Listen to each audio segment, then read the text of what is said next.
ദൈവത്തിൻ്റെ പരിശുദ്ധമായ നാമം വാഴ്ത്തപ്പെടുമാറാകട്ടെ. നമുക്ക് ഈ പകൽക്കാലം ദൈവത്തിൻ്റെ വചനവുമായി ഒത്തൊരുമിച്ച് പഠിക്കുവാൻ തന്നിരിക്കുന്ന ഈ നല്ല അവസരത്തെ ഞാൻ ദൈവത്തെ നന്ദിയോടെ സ്തുതിക്കുന്നു. നമുക്കിന്ന് ചിന്തിക്കുവാനുള്ള അനുസരണത്തിന് ഉടനുള്ളതും നിത്യവുമായ പ്രതിഫലങ്ങളുണ്ട്. അനുസരണത്തിന് ഉടനുള്ളതും നിത്യവുമായ പ്രതിഫലം ഉണ്ട്.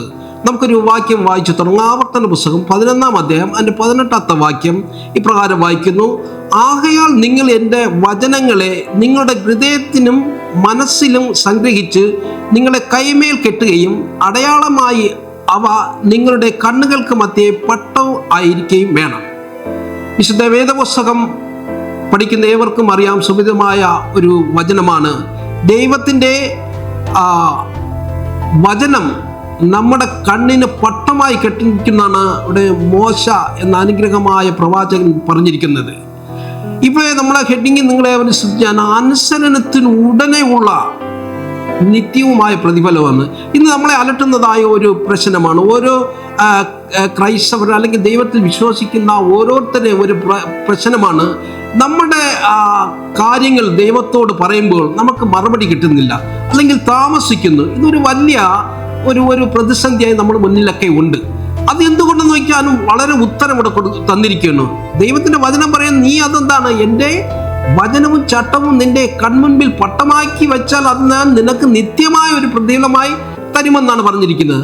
നമുക്കൊരു 3 കാര്യങ്ങൾ പെട്ടെന്ന് ചിന്തിച്ചാൽ അതിനുള്ള ഉത്തരം നമുക്ക് കിട്ടും. എന്തുകൊണ്ട് നമുക്ക് ഉടനടി നമ്മളെ പ്രാർത്ഥനയ്ക്കോ നമ്മളെ യാചനയ്ക്കോ മറുപടി കിട്ടുന്നുള്ള കാര്യത്തിൽ നമുക്ക് പെട്ടെന്ന് ചിന്തിക്കാം. ആവർത്തന പുസ്തകം 11-ാം അധ്യായം അതിൻ്റെ 1-ാമത്തെ വാക്യം ഇപ്രകാരം വായിക്കുന്നു: ആകയാൽ നിന്റെ ദൈവമായ യഹോവയെ നീ സ്നേഹിച്ചു അവൻ്റെ പ്രമാണവും ചട്ടങ്ങളും വിധികളും കൽപ്പനകളും എല്ലായ്പ്പോഴും പ്രമാണിക്കണം. ഒന്നാമത് പറഞ്ഞിരിക്കുന്നത് അവൻ്റെ ചട്ടങ്ങളും വിധികളും കൽപ്പനകളും എല്ലായ്പ്പോഴും, എപ്പോഴുമല്ല എല്ലായ്പ്പോഴും പ്രമാണിക്കണം. പലപ്പോഴും നമ്മളത് ചെയ്യുന്നില്ല. നമ്മൾ എല്ലായ്പ്പോഴും അത് പ്രമാണിക്കാതെ വല്ലപ്പോഴും ചെയ്തിട്ട് ദൈവസന്നിധിയിൽ അർപ്പിച്ച പ്രാർത്ഥനയ്ക്ക് ഉത്തരമില്ലെന്ന് പരാതി പറഞ്ഞാൽ കാര്യമില്ല. ദൈവത്തിൻ്റെ വചനം പറയുന്നത് എന്താണ്? അത് എല്ലായ്പ്പോഴും എപ്പോഴും പ്രമാണിക്കേണ്ടതായ നിയമമാണ്. അതുകൊണ്ടാണ് എന്തെന്ന് നിത്യമായ പ്രതിഫലം തരുമെന്ന് പറഞ്ഞിരിക്കുന്നു. പക്ഷെ നമ്മളെന്ത് ചെയ്യുന്നില്ല? അത് നമ്മളിൽ പലരും എന്ത് ചെയ്യുന്നു? അത് തെറ്റിക്കുന്നു. രണ്ടാമത് ചിന്തിക്കാൻ അത് ആവർത്തന പുസ്തകം 11-ാം അധ്യായം അതിൻ്റെ 13 ഇപ്രകാരം വായിക്കുന്നു: നിങ്ങളുടെ ദൈവമായ യഹോവയെ നിങ്ങൾ സ്നേഹിക്കുകയും പൂർണ്ണ ഹൃദയത്തോടും പൂർണ്ണ മനസ്സോടും അവനെ സേവിക്കുകയും ചെയ്തുകൊണ്ട് അത് ചെയ്താൽ എന്ത് ചെയ്യും? ഈ പ്രതിഫലം കിട്ടും. നമ്മളെന്ത് ചെയ്യും?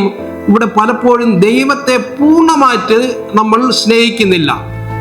ഒരു പക്ഷേ നമ്മൾ ആരെങ്കിലും പോകുമ്പോഴോ മറ്റൊക്കെ മാത്രം പ്രാർത്ഥനയ്ക്കിരിക്കുമ്പോഴോ അതല്ല, ബാക്കിയൊക്കെ നമ്മൾ ലൗകികമായ ചിന്തകളിലേക്കാണ് പോകുന്നത്. അതുകൊണ്ട് എന്ത് ചെയ്യുന്നില്ല? നമ്മുടെ പ്രാർത്ഥനയ്ക്കോ നിത്യമായ ഒരു പ്രതിഫലം തടസ്സമായി നിൽക്കുന്നു. അതുകൊണ്ട് ഇവിടെ എന്താണ്? നിങ്ങൾ ചെയ്യുന്നതിൽ ഒരു പൂർണ്ണത ഉണ്ടാകണം. അതാണ് കടുകുമണിയുടെ ഉപമ. നമ്മൾ പറയുക, കടുകുമണി ഏറ്റവും ചെറിയ ഒരു ധാന്യമാണെങ്കിൽ എന്താണ്? അത് പൂർണ്ണതയുള്ള ഒരു ധാന്യമാണ്, അല്ലേ? അതിനകത്ത് വേറെ ഒരു ഇതില്ല, എല്ലാം പൂർണ്ണമായി നിൽക്കുന്നു. അപ്പോൾ കടുകുമണിയുടെ ഉമ്മ പറഞ്ഞത് അതുകൊണ്ടാണ്. അപ്പം നമ്മൾ എന്ത് ചെയ്യണം? നമുക്ക് ചെറിയ വിശ്വാസമെങ്കിലും അതൊരു പൂർണ്ണതയുള്ള വിശ്വാസമെങ്കിൽ എന്ത് ചെയ്യും? നമുക്ക് നിത്യമായ പ്രതിഫലം കിട്ടും.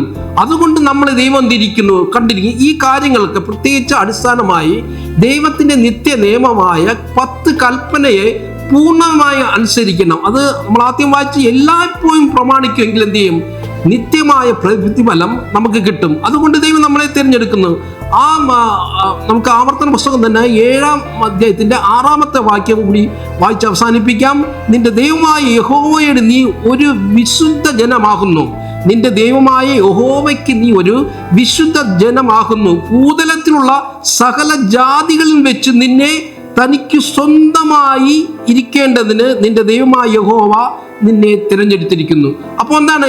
ഈ കാര്യങ്ങളൊക്കെയും അനുസരിച്ചത് കൊണ്ട് ദൈവം നമ്മളെ തിരഞ്ഞെടുത്തിരിക്കുന്നു. എന്തുകൊണ്ടെന്ന് വെച്ചാൽ അവനെ പൂർണ്ണ ഹൃദയത്തോട് സ്നേഹിച്ചുകൊണ്ട് അവൻ്റെ നിത്യ നിയമമായ കൽപ്പനകളെ എപ്പോഴും അനുസരിച്ചുകൊണ്ട് നമ്മളെ അവൻ തിരഞ്ഞെടുത്തിരിക്കുന്നു. അപ്പം നമ്മളെ തിരഞ്ഞെടുക്കുന്നെങ്കിൽ ഈ കാര്യങ്ങളൊക്കെ നമ്മൾ ചെയ്യണം. നമ്മളെന്താണ്?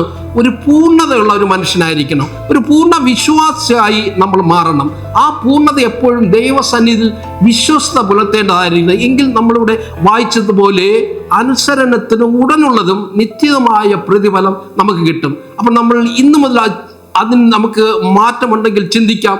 നമ്മളൊരു പൂർണ്ണമായും ദൈവത്തെ വിശ്വസിക്കുന്ന ഒരു വിശ്വാസിയായി അവൻ്റെ വചനത്തെ എപ്പോഴും നമ്മളെ കണ്ണിന് മുന്നിലുള്ള പട്ടം പോലെ കെട്ടുവാനും നമ്മൾ ഒരു തീരുമാനമെടുത്താൽ നമുക്ക് കിട്ടുന്ന പ്രതിഫലത്തിന് ഒരു തടസ്സമില്ല.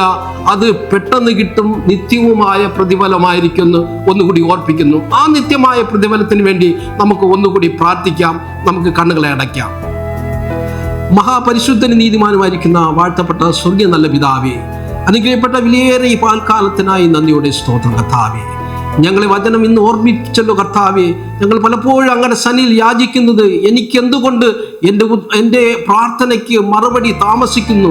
ദൈവമേ, അവിടുന്ന് വചനത്തിൽ കൂടി തെളിയിച്ചു തന്ന കൃപയ്ക്കായി നന്ദിയോടെ സ്തോത്രം.